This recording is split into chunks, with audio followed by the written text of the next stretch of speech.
looking at a single bulb UV light ballast. What's going to come in the box, you're going to have the UV light itself.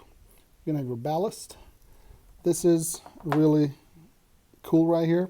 This little template that you can put on the plenum itself, and then you can cut it out for size. You have your instruction manual. You have your UV light service log, where basically you're going to put in when it was installed, your name, and then the service guy can put it in every time he replaces the UV light bulb. We have this little quick connector that you're going to use on the air handler or the furnace, and you have your little screws right there. The UV light is going to come with 3 wires. Green for ground, white is going to be your neutral, and black is going to be your hot leg.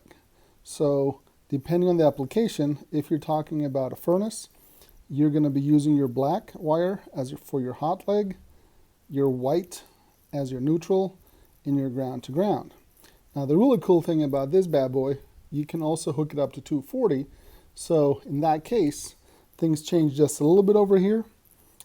This would be hooked up directly to a breaker, which we'll see on an air handler.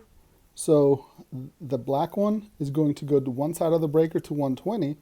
The white one is going to go to the opposite side of the breaker to the other 120.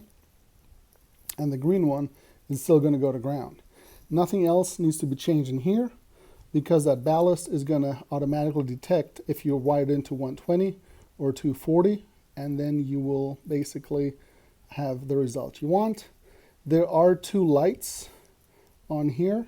This one right here is going to be a green one. This one here is going to be a blue one. The green light is going to turn on when this ballast has power, and the blue one is going to turn on when the actual UV light is on.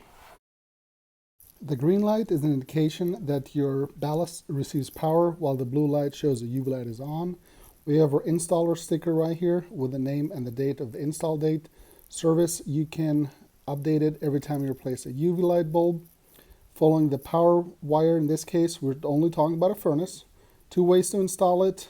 1, the UV light will be always on. Your black wire is going to go hot, your white wire is going to go neutral, and your ground is going to go to ground. The second way, you can take your hot wire, the black wire, and put it to the EAC terminal, EAC being short for electronic air cleaner. You can see it right there. And your neutral would go to one of the 3 neutral prongs that we're going to have right over here.